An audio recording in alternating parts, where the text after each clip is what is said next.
時間になりましたので始めたいと思います。今日はですね、ワールドカップ世界大会っていうのはあれですね、ワールドカップラグビーですね、9月20日から始まります日本大会のですね、日本代表のヘッドコーチを務めるジェイミー・ジョセフさんに来ていただきました。先ほど都内でですね記者会見をいたしまして、最終メンバー31人の発表をしてその足で駆けつけていただきました。今日はですね、ジョセフさんからこのワールドカップに臨むですね抱負とそれから狙い戦略をですねお聞きして、そして皆さんから質問を受けたいと思います。まずジョセフさんからステートメントをいただいて、それに対して私の方から数問代表質問させていただきます。そして最後は皆さんからの、ね、質問を受けたいと思います。トータル1時間の予定です。よろしくお願いいたします。ではジョセフさんよろしくお願いします。皆さんこんにちは、日本代表の監督とジョセフと申しますがよろしくお願いします。It's just a real honor really to be invited here today. I understand that this particular club has been going for I think 50 years, and I guess it hasn't been till my recent years as a head coach that I really understood what part the media actually plays around our game. この度はこのような場にお招きいただき本当に光栄に思っております。そしてこの記者クラブというのは50年続く本当に歴史の長いこの記者会見をさせていただくことに本当に嬉しく思っています。でここ数年でですね日本に来てからこのメディア報道がこうラグビーとどういう関係性があるのかというのをより深く理解することができました。In a country like New Zealand where I played all my rugby, where everybody knows more about the game than the players and the coaches. Certainly the media are very informed about the sport because it is our number one sport, and then coming to Japan where it isn't the main sport within the country, there was a lot of differences there around how the media portray the team in the game of rugby. 自分の母国のニュージーランドではですね、ラグビーが国技なわけなので、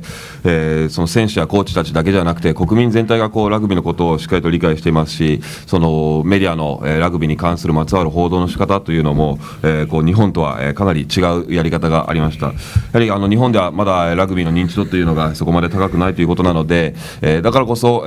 自分が今まで感じてきたチームの報道の仕方やこうラグビーの報道の仕方なんだなというふうにいろいろ感じるようになりました。So again, just thanks very much. I understand just how important organisations like yourselves mean to the game of rugby in Japan. だからこそ日本ラグビーにおいて本当にメディアの皆様というのは非常にこう貴重な存在なのだということを改めて理解しておりますし、本当に感謝しております。Just a little bit about myself. I thought I'd give you just a bit of background from where I'm from. I've played rugby since I was 5. The reason I played rugby is because that's all we were allowed to play in those days. My father was a rugby player. He played first class rugby. And years ago, he was also a national coach. He didn't coach the All Blacks. He coached the Māori All Blacks. So sport was in our family from a young age. そして、自分のことを話させていただきたいと思うんですけれども、まずは自分のバックグラウンドですけれども、自分はラグビーを5歳の時から、ずっとやっています。自分の父親も実際にトップレベルでラグビーをやってましたし、選手としてやっていましたし、オールブラックスではないんですけど、マオリオールブラックスという、代表チームのコーチとしてもやっていました。なので非常にこうラグビースポーツ家族でした。In Japan, I guess every young boy wants to grow up to be a professional baseball player. In New Zealand, every young boy wants to grow up to be an All Black. So that was always been a huge goal. When my father was a huge influence, given that he played a lot of rugby and coached a lot of rugby. そして日本の子どもたちはですね、多分みんな、こう野球選手になりたいという、夢を抱くと思うんですけれども、ニュージーランドでは、子どもたちはみんなオールブラックスになりたいという夢を持っています。その中で自分も同じような目標を持っていましたし、そこで父親がラグビーをしていたということで、非常に大きな影響を自分に与えてくれました。I made the All Blacks at the age of 22, a little under 30 years ago, and I still remember that day like yesterday. そして初めて自分がオールブラックス入りを果たしたのが22歳の時でした。33年前ですけれども、本当に昨日のことかのように、覚えております。So I guess the reason I tell you around that is how do you shape to become a rugby coach? And my intention is to become a rugby coach. I never really intended to become a rugby coach after I finished the game of rugby. I was so committed as a player. I never really thought that I'd take the profession as coaching. But now I've nearly been a professional coach for nearly 20 years, so it's a surprise to myself. そして、自分は選手としてものすごくこうラグビーにコミットしていたわけなので、そのラグビー引退後に、まさか自分は、職業としてこうラグビーコーチに指導者になるなんていうふうには思っていませんでしたけれども、今コーチをやって20年経ちます、それは自分でも非常に驚いていることでもあります。My relationship with Japan started at the age of 17 years of age, where I was chosen to play in the New Zealand High Schools team, and we had a tour of Japan. I think in 1987, I spent 6 weeks here touring around Japan, and some of the families that we stayed with are still very good friends of mine today. そして私が初めて、日本に訪れたのが17歳の時なんですけれども、ニュージーランドの学生代表として日本に遠征できました。それが1987年のことでした。その時、6週間日本に滞在したんですけれども、その時にお世話になった、家族の方たちとは今でも、こう友人として付き合わさせてもらっています。In 1995, after the World Cup in South Africa, I decided that I wanted to take up a different line of career and chose to moved to Japan and play for a top league team. At that time, it was Sunix down in Fukuoka. I lived there for 8 years. I loved every year. I've been returning to Japan since 1995. So when this opportunity to come back to Japan and I guess really just give an opportunity to give back to the country that's given me so much on and off the field, well, it was an opportunity that I just couldn't turn down. そして95年に、南アフリカでワールドカップが、開催されたわけなんですけれども、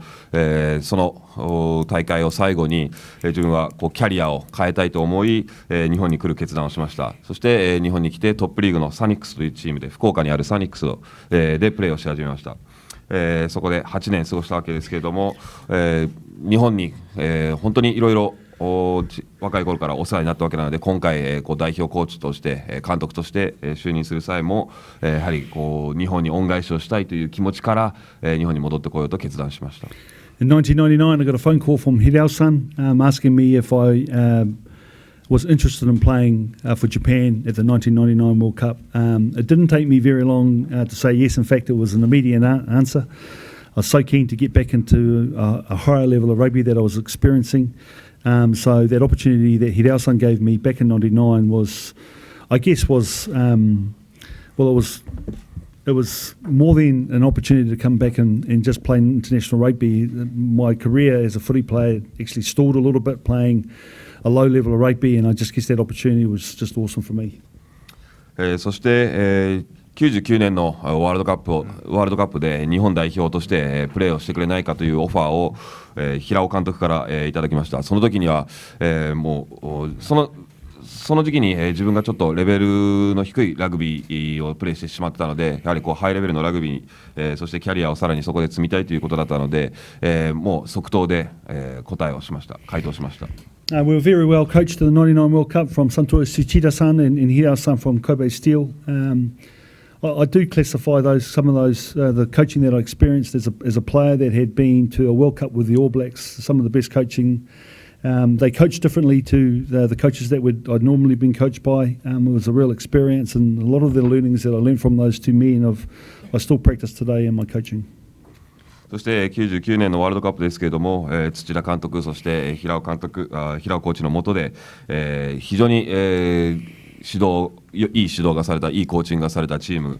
でやったわけなんですけれども、自分は、ワールドカップにオールブラックスとしてワールドカップも経験していますけれども、やはりニュージーランドのオールブラックスのコーチングの仕方と日本のコーチングの仕方っていうのが、これまた違うものがありましたけれども、その中で非常に、多くの、経験をさせていただきましたし、今でも、自分のコーチングに非常に役立っているところが、生きているところがあると思います。If I could just fast forward to my coaching career, I guess then returning back to New Zealand after an 8-year career in Japan. My coaching career started coaching Wellington, the ITM Cup team, which is just a province within New Zealand. I was then I took that team to the top of the competition. I then got a job coaching the New Zealand Māori All Blacks, where we defeated England and Ireland, which then got me an opportunity to coach the Highlanders. When I took over the Highlanders, the team was last in the competition, and then we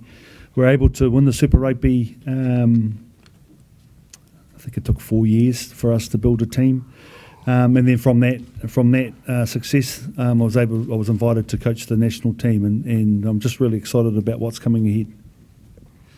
そして、その後ニュージーランドに戻り、日本で8年間過ごした後にニュージーランドに戻り、ウェリングトンという ITM カップという大会で、プレーをしている地域のチームのコーチをしました。そこでも成功に導くことができましたし、その後、その成功を見て、マオリオールブラックスのコーチとして、声がかかり、イングランドとアイルランドに、勝つことができました。そしてその後ニュージーランドのハイランダーズというチームの監督として就任し、その時、就任した際に、ハイランダーズは、最下位だったわけなんですけれども、4年でチームを作り上げ、スーパーラグビーの大会で優勝まで導くことができました。その後日本代表の監督として声がかかり、今に至ります。非常にこのチャレンジに対して、この役目に対して、ワクワクしています。I think every coach has a different style. That's obviously evident from man to man. I think that in terms of a coaching philosophy, well, there's not really a statement that I can use to define my coaching philosophy. So I'd just like to talk a little bit, I guess, what's important to me, or what's mostly important to me about building a team. そしてさまざまなコーチがそれぞれのやり方、指導法があると思うんですけれども、自分の理念というかフィロソフィーは一言では言えないんですけれども、自分が一番コーチングするにあたって一番大事にしていることは何かということを説明させていただきたいと思います。Firstly, there's a working out period where you've got to go into an environment and just work out what type of players you have, what type of leaders you have, what players you need, what type of leaders you need. The kinds of restrictions that prevent you from being your very best, and that takes a little bit of time, and that was no different when I came to Japan. まずはですね、何をするかというと、そのチームの環境をしっかりと吟味して、どういう選手たちがいるのか、どういうリーダー陣が揃っているのか、そしてどういう選手が必要なのか、どういうリーダー陣が必要なのか、そして、選手たちがベストを尽くすために何が妨げとなっているのかということを見極めなければいけませんでした。それは日本代表の監督として就任した時にも同じような作業をやってきました。And once you've worked that out, then you're building a plan as a head coach to how to get the best out of your players. And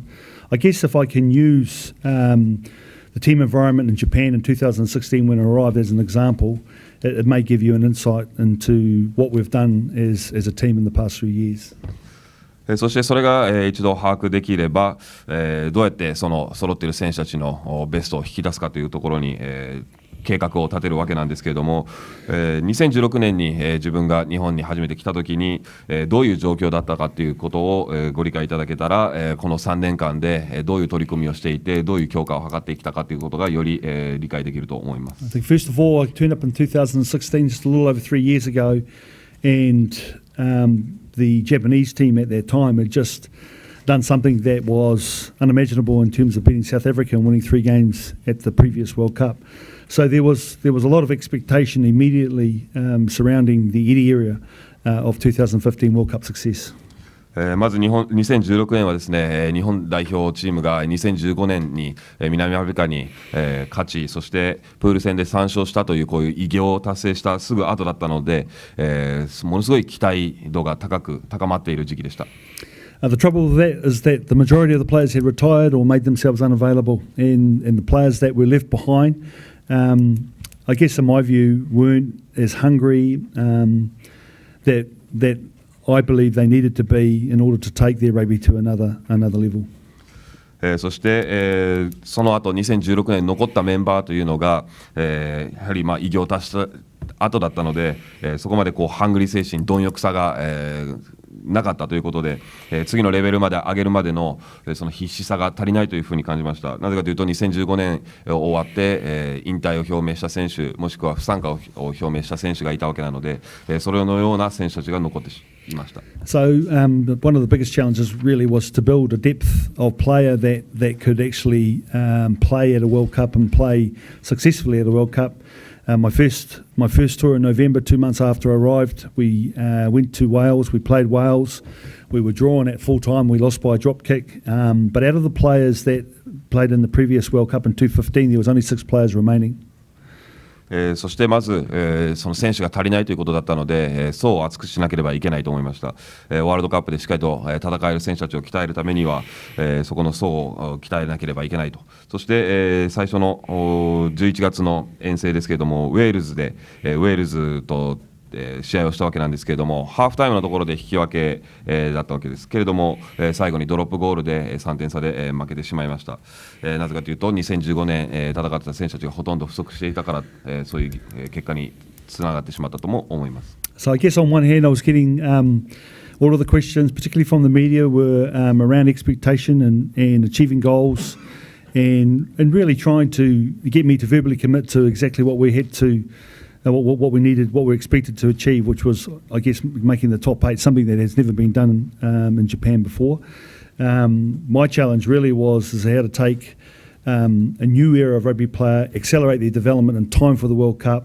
and then give them the belief and mentality that they could actually go into those matches and win. そしてメディアから、その時期から、いろんな質問がされてきましたけれども、こうやって期待が高まる中、そして目標を掲げてその目標がトップ8、今まで日本代表が掲げたことのないこう高い目標をどういうふうに達成するのかっていうそうい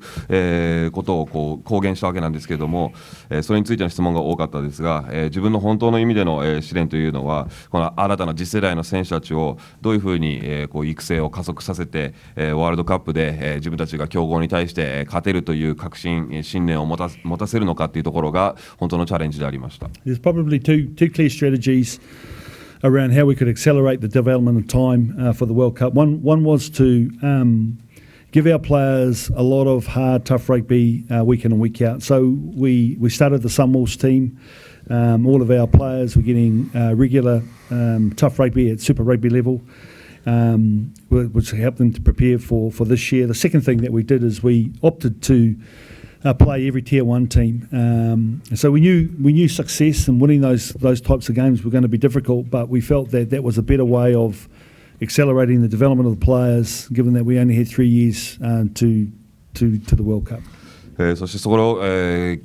チームを育成するために強化するために何が必要なのかというと、2つの、戦略を立てました。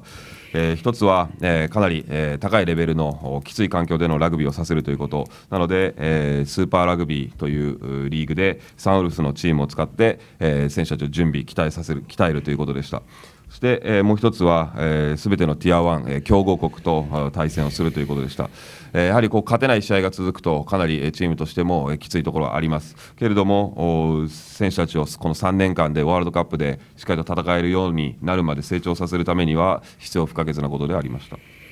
So those were the challenges. Those were the I guess the big rocks around how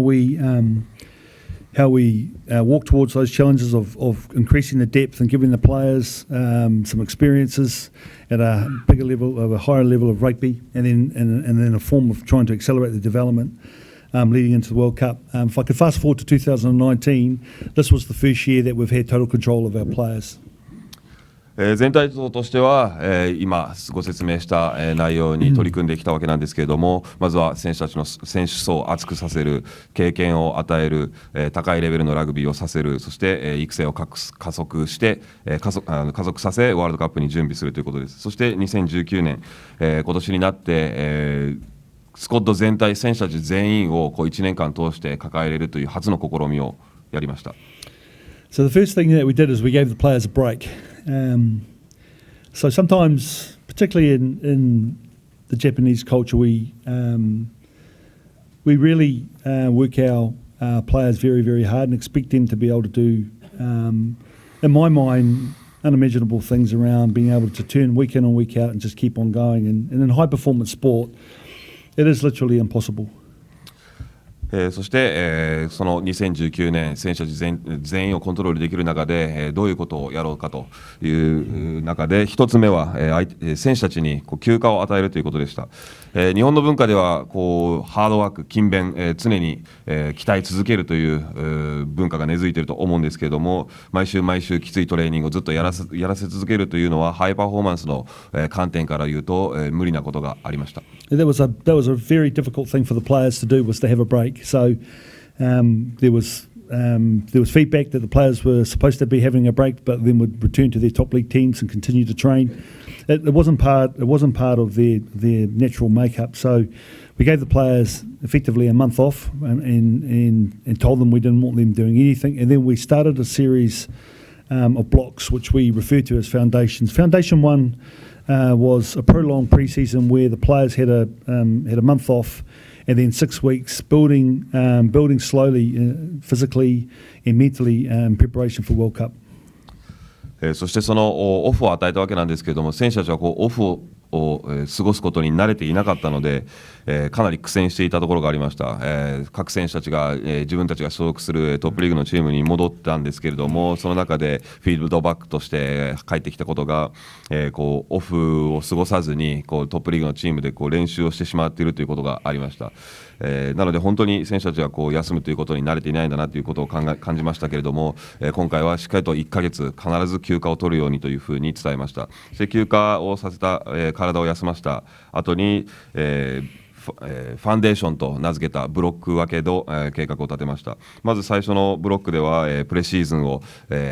行い、徐々に選手たちを、メンタル的にもフィジカル的にも上げていきました。We played a series of games against the Super Rugby B sides. We performed very well. We won 5 out of our 6 matches quite convincingly. Our foundation 2 was 3 very physically demanding camps in Miyazaki. We did those over the course of both those months. There was 3 10-day camps where the players were really taken to a different level that they'd been used to. And at the end of the foundation 2, we entered the PNC tournament where we were able to play test matches for the first time in 2019. そして、その後スーパーラグビーの B チームと対戦する、遠征に出ました。それが、6試合あったんですけれども、そのうち、5試合に勝つことが、できました。そしてその後、ファウンデーション2と名付けた中では、宮崎で過酷な、トレーニング合宿を行いました。10日間を3ブロック行いました。そしてその後に、PNC の大会で、テストマッチ、2019年初のテストマッチに入りました。So I think if I can summarise the preparation, the first 2 years we're really giving the players a whole lot of tough, hard rugby where they didn't get much opportunity to have a breather or a break. And then this year where we controlled the players, we were able to control their pre-season, control the games that they were playing so they could transfer all of that hard work they've been doing into success. So then we started winning games. Then we got into the PNC after a series of very difficult and physically demanding camps in Miyazaki and won 3 test matches. And now we've set ourselves up, in my view, as a team that's put their best foot forward. So physically we're in the best shape that we've ever been in. We've got some recent successes on the game, and now we need to transfer that into a different level, which is what the World Cup brings. そして最初の2年間はですね、非常にタフな、試合をさせて、そして休暇もなかったわけなんですけれども、今年になって、全てをコントロールできる、プレシーズンの時期もコントロールできる、どのぐらい試合をするかもコントロールできるということなので、それをしっかりとラグビーの試合のところにつなげることができました。それで勝利をもたらすこともできました。そしてその後に、宮崎でかなり身体的に過酷なトレーニングをやった後に PNC の大会で3勝を挙げることができたということなので、フィジカル的に今過去最高にいい状態に持ってきたと思います。そして、ゲームの中でもラグビーも非常にうまくいっているところがあると思います。そしてこれをさらに次はワールドカップという次のレベルのところまでつなげていかなければいけないわけです。I think we all agree that there's nothing bigger than a World Cup tournament that will promote the game of rugby. So having a home World Cup is probably the biggest opportunity that we have as a country and as a team to promote the game for the future of the Japanese rugby players. そしてワールドカップというのは、ラグビーを普及する、宣伝するために、最も大きなイベントだと言えます。特に、自国開催なので、このチーム、このラグビー、日本のラグビーというのを、そして日本の将来のラグビーのために、ワールドカップで、ラグビーをさらにこう広めることができると思います。So winning is only going to make that even better. So our goal really is to make the top 8. It's something that hasn't been done before. Even in Eddie's era, where they won 3 Test matches at the World Cup, they were never promoted to the top 8. So we're under no illusions how difficult that is, but that's certainly our goal. そして、勝利を挙げるとさらに、この普及、ラグビーが広まるということになるわけなんですけれども、だからこそ我々はトップ8を目指していたいと思います。これは前例にないことでありますし、2015年の大会でプール戦で3勝を挙げたにもかかわらず、次の決勝進出できなかったということがあるので、どれだけ、これが困難な、試練なのかチャレンジなのかも、しっかりと理解した上で、それに果敢に挑んでいきたいと思っています。I can guarantee everybody in the room that our players are fit and ready to go. I can guarantee that they will not give up. The qualities of our team values that are driven by myself, obviously, but also by the leaders of the group.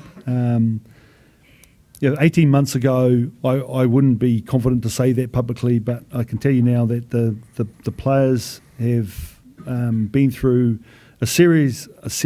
of challenges, and now are confident that they can put their best foot forward. So everyone's excited in the team. We understand the expectations that lay before us, but those are opportunities, particularly as a rugby player,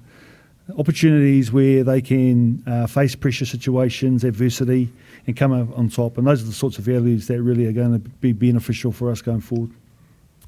そして、選手たちは全員、体力的にもフィットしていますし、準備万端であります。そして決して諦めない不屈の精神も、兼ね備えています。そして、それがチームバリュー、チームの価値観としても掲げていますし、それは、自分だけではなく、チームのリーダーたちをもとに、そこの重んじてやっております。18ヶ月前でしたら、この偉業を達成できるということを、こう確約できる気持ちではなかったんですけれども、今では間違いなく、言えます。選手たちはチャレンジしますし、自信も持っています。そして、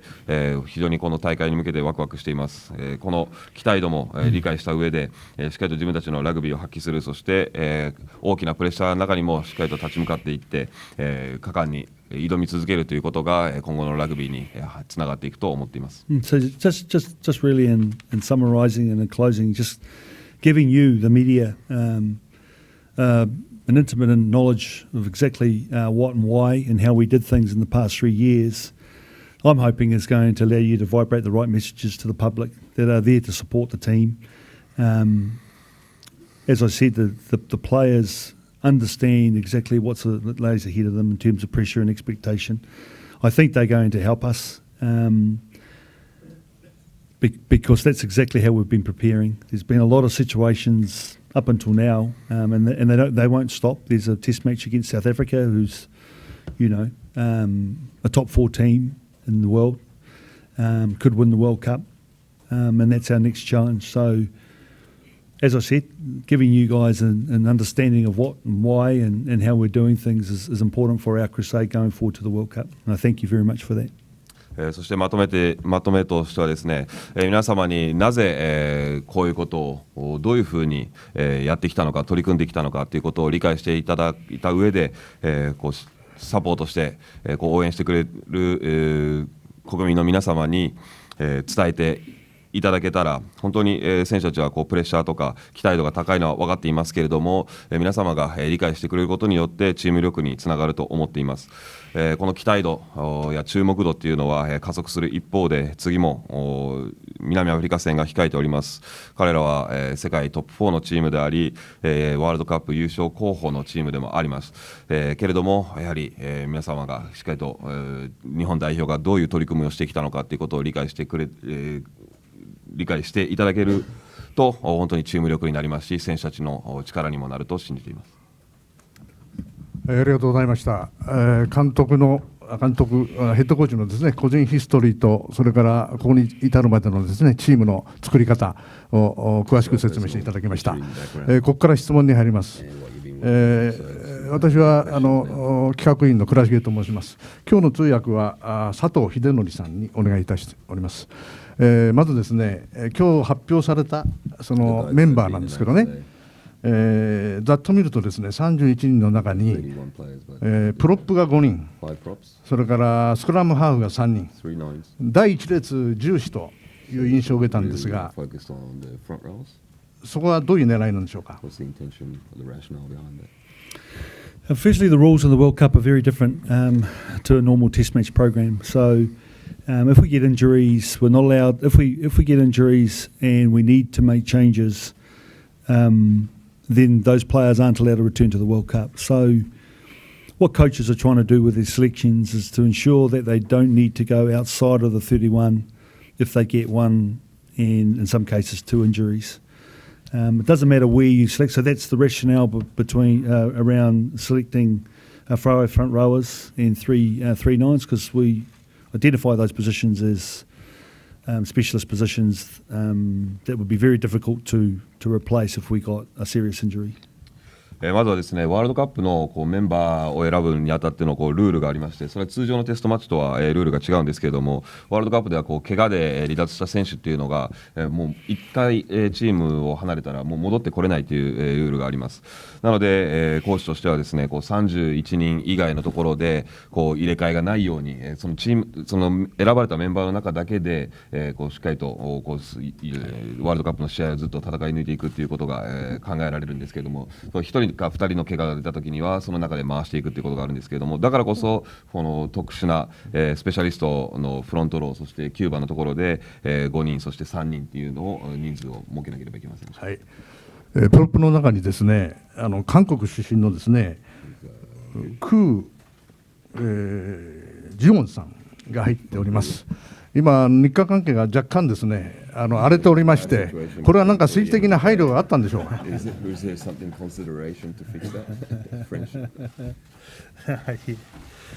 Well, I think Goosan's been here for quite a long time, and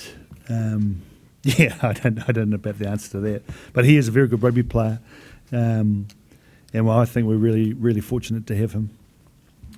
その日韓関係のことについてはちょっとあまり詳しく存じ上げないんですけれども、このグジオンっていう選手はですね、もう日本でラグビーをしてかなり長いです。本当にいい選手でありまして、彼のような貴重な存在を日本代表として使えるということは非常に恵まれていると思っています。ざっと見てですね、やっぱり外人選手の比率が高いという印象なんですね。これはやはり実力の問題なんですか、それとも多様性という考えからでしょうか。I was asked a similar question in the previous conference around the foreign players. Firstly, the players that I believe that the coaching team have selected are the best players in the country, and we've got quite a tough selection criteria when we are choosing between a non-born Japanese player and a player who's eligible to play for Japan. And I guess it's just quite simply really is if we have a player that is of similar skill and expertise, then we will always pick a Japanese national over a foreign player. What the foreign players give us is 2 or 3 things that the Japanese players in most cases don't have. One is their physical size and physical presence. The second thing is around their experience. A lot of our players, or the foreign players, have played, as I guess like myself, played from the age of 5, not 15. They've been developed differently and therefore have different skill sets and experiences that are going to help us, particularly in moments of pressure, and which we're going to get at the World Cup. So those are probably the two big factors around foreign players. And then my challenge really is around the awareness and understanding of what is a foreign player, and I used the Michael Leach around as an example where, so Michael's 30, he's been here since 16, and from my point of view, really he is a Japanese man that was born in a different country in terms of his contribution to the game of rugby. And there's a lot of players like that nowadays. Certainly when I played here 20 years ago, the foreign players were quite unique. So when we played for Japan, it was a surprise. But in the past 20 years, I believe that's changed now.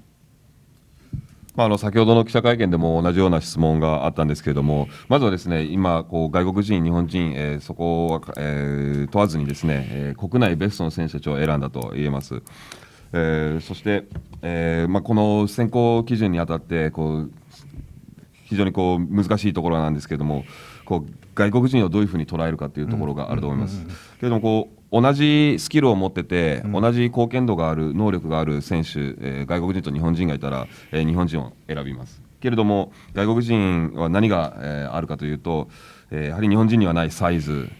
そしてその圧倒的な体格が大きいがゆえに存在感があります。であともう一つにはですね、自分にも同じことが言えるんですけれども、やはり経験が豊富だということです。外国人の選手たちはやはり5歳からラグビーをやってまして、日本人だと15歳ぐらいからラグビーを始めるということがあるんですけれども、その分だけスキルも経験値も高いと言えます。その経験がやはりプレッシャーのかかった場面でチームの力になるというふうにも思っています。で、あと、その外国人と言っても名前と見た目が外国人なだけで、例えばリーチマイケルなんかは今30歳ですけれども、16の時から日本でずっとラグビーをやってますし、自分から見るとやはり、ラグビー面でもそうですが、本当に日本人として見ています。なので、20年前、自分が日本代表でプレーしていた時は、日本でプレーしていた時は、外国人の存在は非常に珍しい存在だったと思うんですけれども、この20年間で、この環境は大きく変わっていると思います。そのマイケル・リーチ監督じゃないですね、キャプテンによりますとですね、前エディ・ジョーンズ監督とのね、最大の違いは、その自発性を重視するところだというふうにおっしゃってるんですね。これはやはりジョセフ監督の先ほどのフィロソフィーにもありましたけれども、相当重視されたその観点なんでしょうか。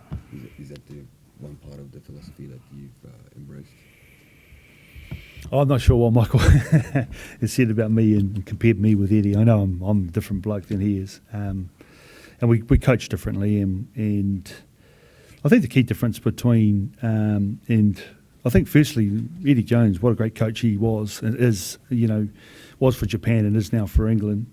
And he's been so open around sharing and given me and my fellow coaches an opportunity to go inside his world and learn from. So he's still helping Japanese rugby today and still has a soft spot in his heart for the team.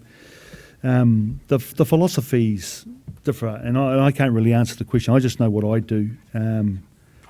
What Michael feels and what is could be the same. It could be a little bit different. We've tried to prepare our teams a little bit differently than Eddie because we play different rugby. リーチマイケルがですね、自分とエディをどういうふうに比較してどういうことを言ってるのかというのは詳しくはちょっと聞いてなかったりもするんですけれども、でもやはり大きく違うところは自分とエディ・ジョーンズではあると思います。けれどもエディ・ジョーンズは非常に素晴らしいコーチであり、あそこまでチームを強くしたという功績があるわけなので、そして自分自身もそして自分のコーチ陣を彼の環境に歓迎してくれて、いろいろ彼がどういうことをやってるのかっていうのを見せてくれたりもしました。なのでいまだに日本に対して思いがありますし、彼はチーム愛もあると思います。けれども一つ言えるのは、リーチがどう感じようが、やはりチームの作り方も準備のさせ方もエディ・ジョーンズとは違う手法を取っているというふうに言えます。なるほど。先ほど18ヶ月前に比べてね、非常に強くなったとおっしゃったんですけどね、その強さの度合いなんですけど、一つ比較対象としてね、日本代表でジョセフさんが出られた1990年のウェールズ大会、あの時は一勝もできませんでした。それに比べてどのぐらい強くなったのか。もう一つは4年前のイングランド、その時に比べてさらに強くなったのか、そこをちょっとお聞きしたい。Yeah. Well, it's so I guess you would measure your improvements by results, and so our results in the previous 2 years aren't that good. We've won the games that I guess that we should have won. There were a couple of games, So we beat Italy last year quite convincingly, and the week later we lost to them. And so for me, that wasn't about ability. That's around mentality and the ability to be consistent.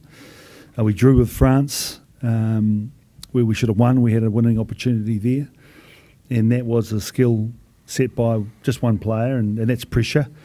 So I think he's got better in that area. The Wales 3 years ago are all examples, I guess, of a team improving, but the real moment, I guess, is coming in the World Cup. I believe we've improved because this year, as I said earlier, we've had the control of the players, so we're able to develop them the way we want to. They're not confused when they go back to their home teams and then get different messages, etc., from different coaches. But I can't tell you much more than that. And then I guess the last 3 matches against the PNC, in my view, we won those test matches quite convincingly, and that really wasn't our goal. It was just a reflection of our footy. So the moment of truth will be upon us shortly. I just think at this stage of our preparation, we're heading in the right way. やはりどれだけチームが強くなっているかというところはやはり結果でしか測ることができないと思うんですけれども、まずこの2年間での成績を見てみるとそこまでいい成績は出せてないと思います。勝てた試合もありますが、イタリア戦があって初戦のイタリア戦では快勝したにもかかわらず2戦目では負けてしまった。そこはやはり能力とか実力の問題ではなくてやはり精神的な部分があったと思います。一貫したパフォーマンスを安定して翌週にも出せなかったというところがあります。フランスにも引き分けしたことがあります。そこは最後のスキルのところで原因でその引き分けの結果になってしまったんですけれども、プレッシャーの中でああいう結果になってしまったということがありますが、その選手はもうさらにそこからもう反省を生かして上達しています。で3年前のウェールズの試合も同じような結果になってしまったわけなんですけれども、でも本当の本性が現れるのはワールドカップだと思っています。今年は特に先ほども言ったように1年間チームをコントロールすることができ、自分たちがもうみっちりと育成をすることができたので、チームは成長したというふうに言えます。そして選手たちも一切の迷いもないと思います。今まででしたら各自所属しているチームに戻った時にコーチから違うことを言われて動揺したり迷ったりすることがあったんですけれども、今回は1年間ずっとこのチームで見ることができたので、そういうことも解消できたと思います。そして、PNC の大会でも試合に全勝することができ、優勝することができ、快勝できましたけれども、優勝することがあくまでも目標だったわけではなくて、自分たちのラグビーをラグビーを強化していくということだったんですけれども、本当にだからチームが成長をどれぐらいしたのかというところの本質はじきじき明らかになると思っています。わかりました。残り2問だけお聞きしますね。目下の最大の目標は9月3日の南ア戦だと思うんですね。でこれは勝てれば勢いがつく。しかし万が一負けるとシュリンクする。リスクは考えなかったですか？ Didn't you think about considered a risk factors? No, I didn't think there was a risk. I thought so South Africa firstly are a very strong team. They drew with the All Blacks. They thrashed the Wallabies. Last year they beat the All Blacks. So we're under no illusion that they're a very difficult opposition. But it's the type of rugby they play that I thought was important for us to go into the World Cup with a tough game like that. That would help us prepare for what's coming. When you're a team that's confident, whether you and have self-confidence and team confidence, we have to have the ability, if we lose,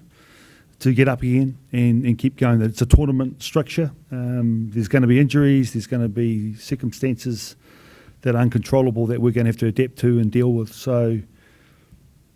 I don't look at the South African game as a must-win game.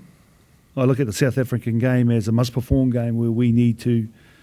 play to our strengths and put out a game plan that's going to put South Africa under pressure. And we all know when teams get under pressure, things happen. And I think that's what our goal is for that particular test match. そこのリスクのところは、間違いなく考えてはいなかったですね。南アフリカは間違いなく強いチームであり、オールブラックスに引き分けして、オーストラリア代表には快勝して、そして昨年は、オールブラックスにも快勝したチームなので、非常に手強い相手だということは、しっかりと自覚しています。けれども、ワールドカップ前に、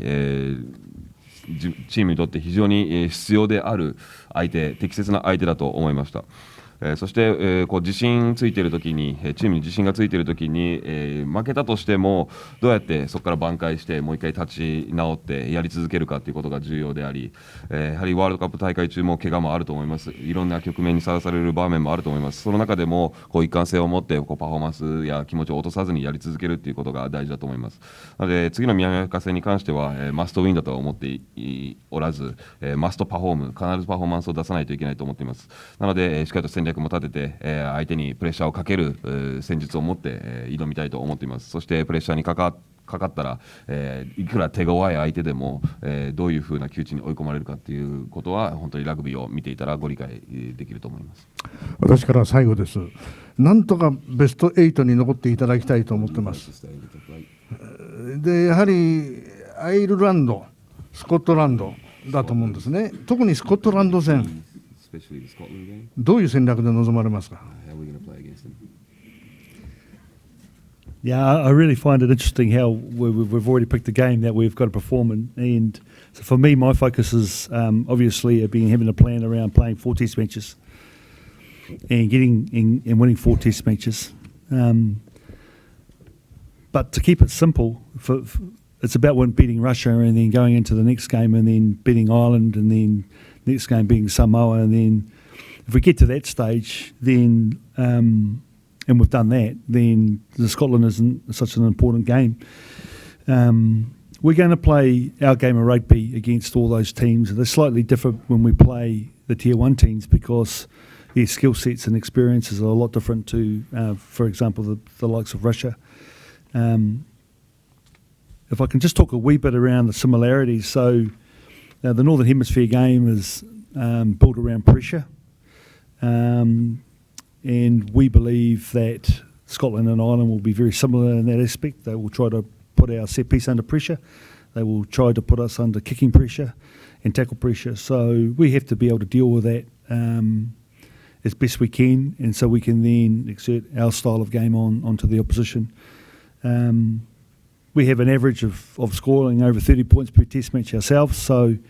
and that includes the All Blacks. So we know we've got enough points to win. But we have to be able to deal with what's coming at us as well. And so I guess the way we want to play Scotland is how we want to play all of our Tier 1 oppositions, including the South Africans, is that we've got to make sure that our set piece can withhold their pressure and their size and their physicality, which is a lot bigger than us. And I feel that we've improved in that area. And then we've got to turn those pressure moments into pressure against the opposition. And that's all through our unstructured attacking game, which you've experienced in the past couple of years. まずフォーカスですけれども、この4試合、もう連戦、になるわけなので、一つ一つに、着目してやってるわけなんですけれども、まずはそのロシア戦に勝ったら、そしてアイルランド戦に勝ったら、そしてサモア戦に勝ったら、スコットランド戦というのは、もうそこまで達成できていればそこまで重要じゃないというふうに思っています。何が大事かというと、しっかりと自分たちの戦い方、自分たちが作り上げてきたものを相手にぶつけるということが何よりでも大事けれども、ティア1の国と戦うときにはやはり、ティア1は強豪国なのでスキルも経験値も違うわけなので、若干、その自分たちの戦い方、戦術も変えていくわけなんですけれども、北半球のチームというのはやはりプレッシャーをかけてくることが多いです。スコットランド、アイルランドも同じでセットプレーでプレッシャーをかけてくると思います。そして、キックを対応してタックルでも、相手チームにプレッシャーをかけてくるような、対戦相手なので、しっかりとそこに対応して、そしてその中で自分たちの戦い方をしっかりと攻めてぶつける。我々はその各試合平均30点を取っているので、平均して、なのでオールバックス戦にも入れてもその数値が出ています。なので攻撃力は十分にはありますが、しっかりと相手がかけてくるプレッシャーに対して対応できなければいけません。スコットランドに対してはティア1のチームに対する計画を持ってやりたいと思います。それは南アフリカ戦でも同じように言われます。セットプレーが非常にプレッシャーかけてくるところなんですけれども、サイズやフィジカルが非常に大きい相手なので、そこがかなり圧力になってくると思うんですけれども、その部分でも我々はしっかりと強化ができていると思います。手応えを感じています。では会場から質問を受けます。簡潔にお願いします。はい、どうぞ。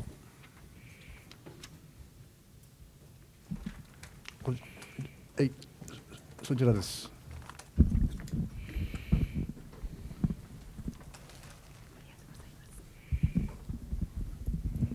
NHK の浦野と申します。よろしくお願いします。2つ質問させてください。1点目が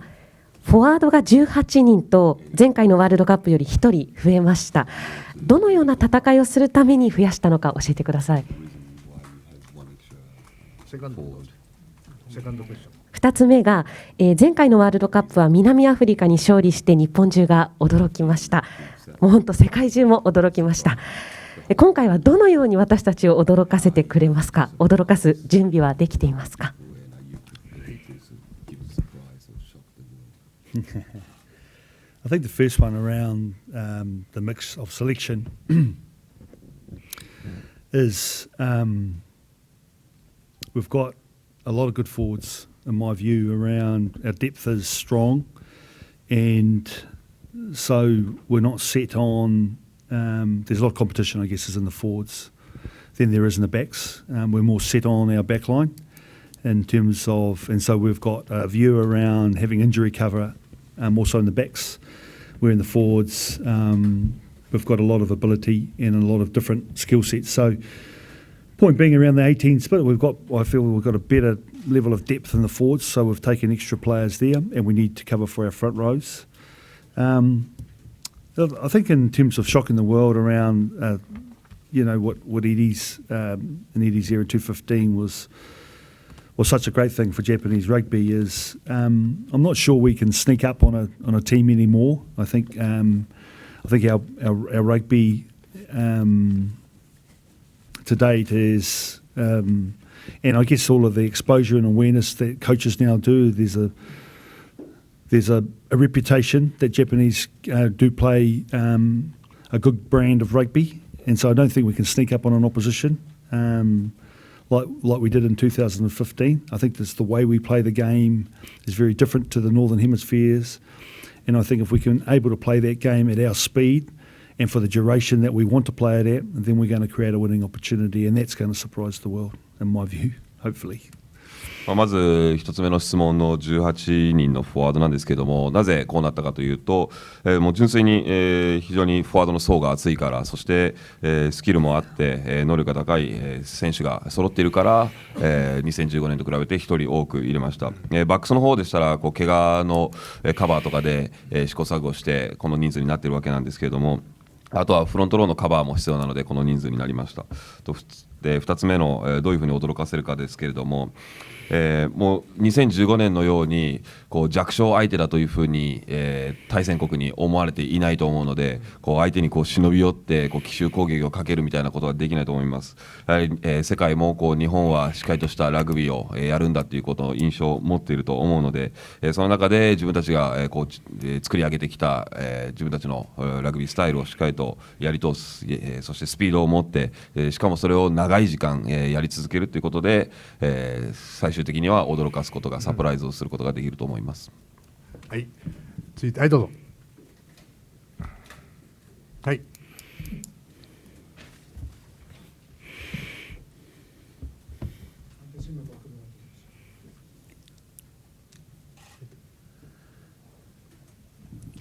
先ほどの会見、メンバー発表の会見で、日本はプロではない環境だが、そのラグビーのためだけの純粋な気持ちでやっている、ジャージへの、誇りを持っている選手、そういう気持ちが大きな力になるとおっしゃいました。プロではない環境に関しては、前任のジョーンズヘッドコーチが非常に否定的な見解を述べられておりましたし、おそらく、ジョセフヘッドコーチもそれに賛同できる部分はあると思います。にもかかわらず、その日本のラグビー界のその、気持ちというのが大きな力になる、なぜそう感じたのか教えてください。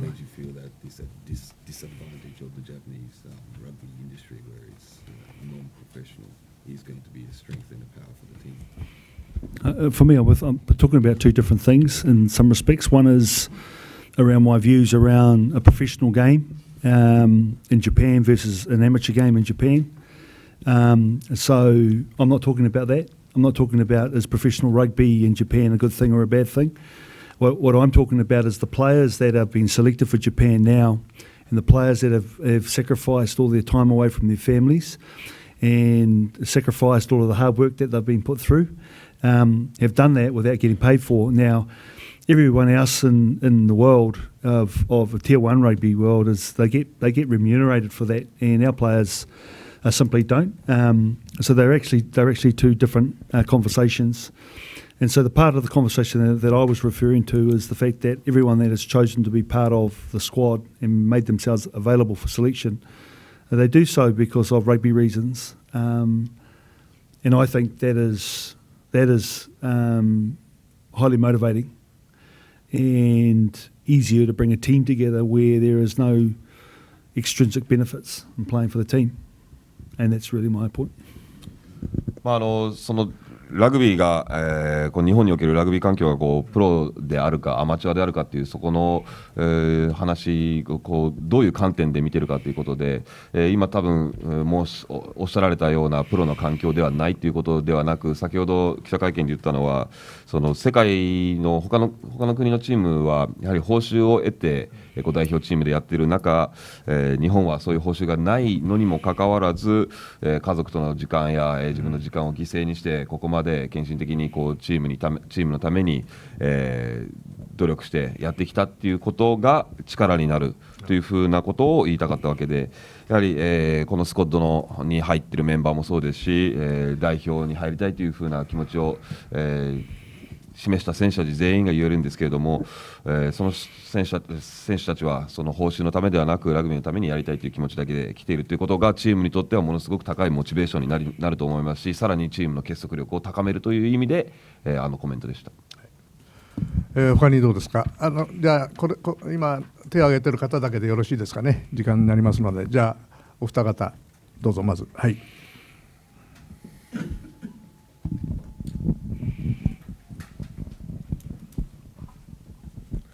大分合同新聞社の首藤と申します。今回選出で競争の激しいポジションの一つが右プロップだったんじゃないかと思っているんですけども、必ずしもキャップ数が多い選手が選ばれているわけではないといったところで、その選ばれた基準であったり、それぞれの特徴になるのか期待することになるのかといったところかと思いますが、ぜひ教えてください。So the criteria for a prop, what it was last year and what it was 2 years ago and what it is now is changing all the time. We expect our props in some ways to be like first fives now. So they have to withstand the pressures of the set piece, which is really, really tough, particularly for the three. But they also have the ability to play our game. So our game of rugby is about forwards being able to position, communicate, pass. Certainly not kick the ball yet, but that's coming. And so I guess what I'm saying is the skill requirements for a prop from what's required now and what's required traditionally is far different. And so the props that we've selected are, in our view, are the guys that can do that the best in this country. So we've got a player like Gusan, who's strong in the set piece, but also very mobile and very fast and very fit. Can also pass both ways, and I'd say the same thing for Asieli, his skill set is more based around the field play, so he comes on and makes a real impact as a tight head prop. And then Kizu for us has just surprised us every time that we've given him a challenge. He keeps on succeeding, and so I think he's a player of the future. So that's the reason we've come around those three guys. 今回のこの3名に選出になった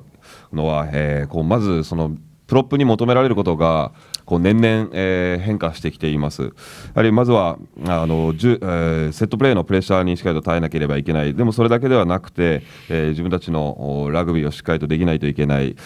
それは、フォワードでも素早いポジショニング、そしてコミュニケーションを取って、パスもできなければいけない。キックはまだ要求していませんけれども、そのうち要求されるようになると思います。なのでプロップたちは、もう年々こうラグビーが進化するにあたって違うことを求められるようになってきています。今回選ばれている、グージョンですけれども、彼はセットプレーも非常に、強いです。それで強いだけではなくて、動けますし速いですしフィットネスも高いです。そして右にも左にもパスができる選手です。そして浅襟は、こうフィールドプレーを得意とする選手でこう非常にこうインパクトを与えれる選手です。で傷ですけれども、彼らには本当に毎回驚かされています。どんな試練を叩きつけても彼は乗り越えてきて成功してきました。なので非常に、将来有望な選手だというふうに思っています。だからこそこの3名になりました。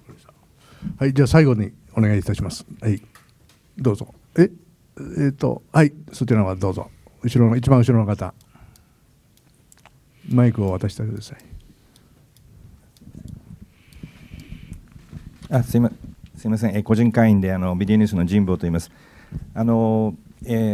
回、スクラムハーフ、結局、誰になるのかなと思って注目してたら3人選ばれました。監督として、ジェイミーさんとしては、まず誰を本ちゃんと考えているのか、もし教えていただけるなら一つ、それからそれぞれのスクラムハーフにですね、どういう特色を発揮してほしいか、ハーフが変わることによってどういうようなそのチームのテンポが変わるとか、何かそれぞれの発揮してほしい特色があるのかどうか。だからもう1点だけすみません、スタンドオフが本職が田村優選手のみなんですけれども、これはもうこの大会はジャパンは司令塔はもう田村1本でいくと、田村と真珠だというそういう意思表示だと考えてよろしいんでしょうか。以上お願いします。Yeah, so I can't tell you who the top one is, but what I can tell you is the different skills that we see in those guys and why they're so valuable.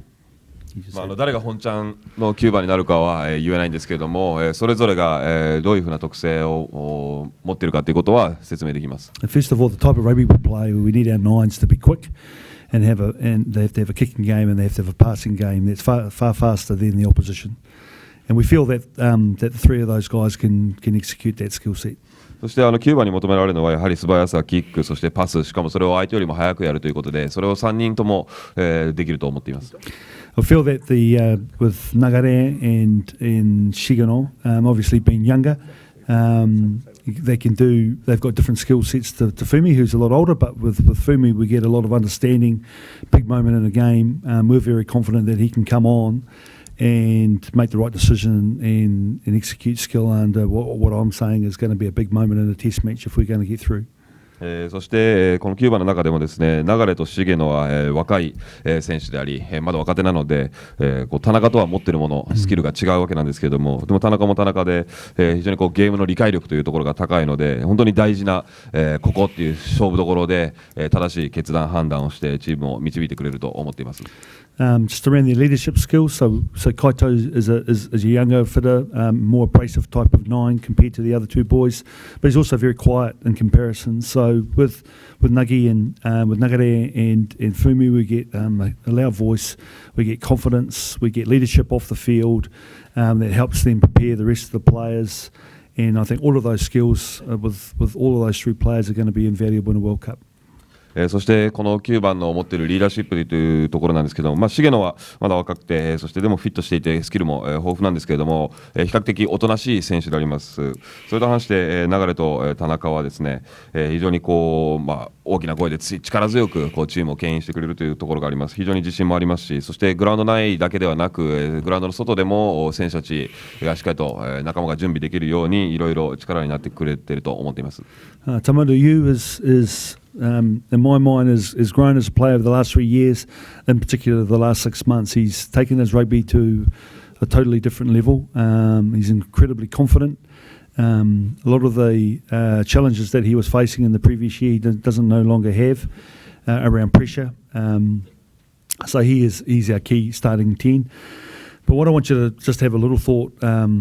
about is Matsura Rikia, who we put in in the box seat, I guess. A couple of years ago, when we played the Wallabies, we threw him in the deep end. We wanted to see how he dealt with pressure. That was an extreme example. And then from that point on to now, he's just got better and better and better. He's an impact player. He's multi-skilled. He can play 10, 12, 15. He has played in all those positions in a test match. And this year, his goal-kicking averages have really taken off. So we've got a lot of confidence in both those players. And then with Riccio, he gives us a real impact off the bench, which he has done in most test matches today. そして田村優に関してですけれども、この3年間で、かなり、成長していると言います。そして特にこの6ヶ月の間でさらに、この成長した上に次のレベルまで、伸びていると思います。彼は非常にこう確固たる自信を持っています。で、以前まではこういろんな試練が立ちはだかるとこういろいろ苦戦していたわけなんですけれども、もうそのようなプレッシャーにもこう負けることなく、一貫したパフォーマンスができる選手に成長してくれたので、彼が、主力の10番と、なります。で、松田力也ですけれども、彼に関してはワラビーズとの試合の時に、こう大舞台に、こうさらしたわけなんですけれども、そこから、彼も非常に、いろいろ成長してきて、彼は今では非常にいいインパクトプレーヤーになってますし、テストマッチでも10番、12番、15番も、プレーした経験があります。で、今年彼のゴールキックの平均も成功率も上がっています。なので、この2人に関して非常にこう手応えを感じています。もう一つだけいいですか、もう一人だけいいですか。先ほどちょっと光の加減で見えなかったんですが、手を挙げられた方、どうぞ。Sorry, Alistair Hemmer from AFP. Just a quick one about Michael Leach, if I may, Jamie. Obviously, he's very important to you in terms of impact as a player and as a team leader. How relieved were you that he came through the Pacific Nations unscathed after quite a lengthy injury? Thank you. Yeah. はい、リーチマイケルに関して聞きたいんですけども、彼は非常にチームの中でも重要な人物でインパクトも与える非常に重要なリーダーということがありましたけれども、彼は怪我明けで PNC 無事終えれてどういうふうにお感じでしょうか。Incredibly relieved that he got through the PNC. But if I can, so Michael has got a pubic symphysis injury, which is basically the separation of his pelvis, and each day it hasn't gone away. He's just battling through it, and so that affects his preparation because in most days he's in a level of pain that he's not used to. But he's a mentally tough man, and he will be fine, and he'll get through it. So in terms of we are relieved, but we've always been preparing, and I guess this is the key part of my job is comparing a level of leadership so we can adapt if Michael's not there, and I think that's what we have now. And the reason we have it now is because we're being able to promote players like Nagare, captain of the Sunwolves, to give him experience, so take his leadership skills from Suntory to a different level, where he's got to lead in a tougher competition. He's got to lead a team that's not winning every week. He's got to lead a team that was struggling to win every week. That's very different for a man, a different skill set. We've taken captains like Himeno and put them in charge of the Japanese team, Lapis, for example, from Kubota. So we just, and then bringing Tomo back into the group with players like Shota, who we don't even talk about anymore, but is, like he's an international class in my opinion. We've got a really solid level of leadership now that's something that's subtly been brewing away and behind, and it just really helps the team so much. So Michael's got a lot of deputies that he never had 2 years ago now, and so we're relieved to have him back because he is certainly the leader of the group, but he's got a lot of support now as well, which we've never had up until now. PNC を無事に、リーチマイケルが終えれて非常に安堵を感じていますけれども、彼は、恥骨炎を抱えていまして、恥骨が離れてしまったりとかする症状がまだ残っていまして、やはりその痛みというので彼のゲームに対する準備の妨げになるわけなんですけれども、彼は精神的に非常にタフな選手なので、それも乗り越えてくれると思っています。そしてこの数年で、チーム作りをするにあたって、リーダーシップのところも、育成してきました。その中で、流れはサンウルブズでキャプテンをさせました。それでサントリーでもキャプテンをやっていましたけれども、また違うレベルの、キャプテンをして、キャプテンシーを発揮しなければいけないということになりました。なぜかというとなかなか勝てない苦戦しているチームをしっかりと引っ張っていかなければいけないということなので、違うスキルが求められます。で姫野や、ラピース、そしてトンプソンも、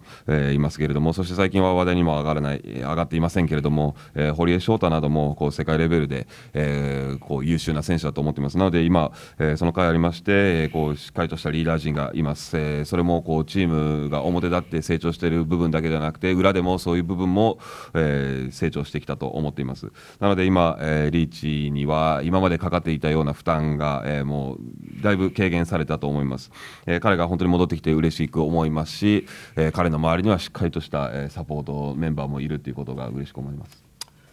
はい、ありがとうございました。ジョセフヘッドコーチにはこのゲストブックに署名していただきました。ワンチームです。一言解説をお願いいたします。Well, it's actually the players. It wasn't actually myself. My coaches have got to be good at asking the right questions to get the right answers. And I guess I identified right from the start it was difficult to create a team that was going to have the belief and confidence to win at the World Cup unless we were aligned and together.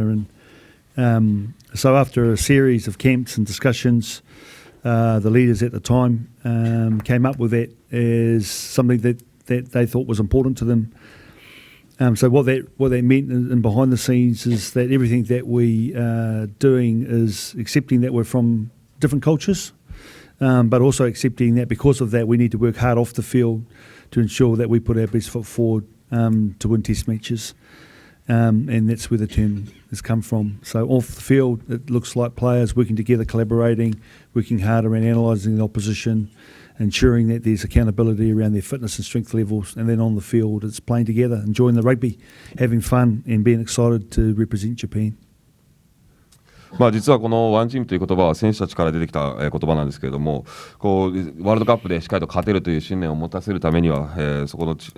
連携、結束力を高めるためには何が必要なのかというのを、いろんな合宿を通じて、選手たちに質問をしてきたわけなんですけれども、そして一個の合宿の中で、リーダーたちがこの言葉を出してきました。なぜこの言葉が大事かというと、やはりいろんな文化、いろんな国籍の選手たちが集まっている中で、違うからこそグラウンド外で、いろんなことをやらなければいけないというふうに思っていました。選手たちがしっかりと集まって、対戦相手の分析をしたりとか、自分たちの反省点をお互い見るとか、そういうことが必要で、そしてあとはフィットネス、体力しっかりと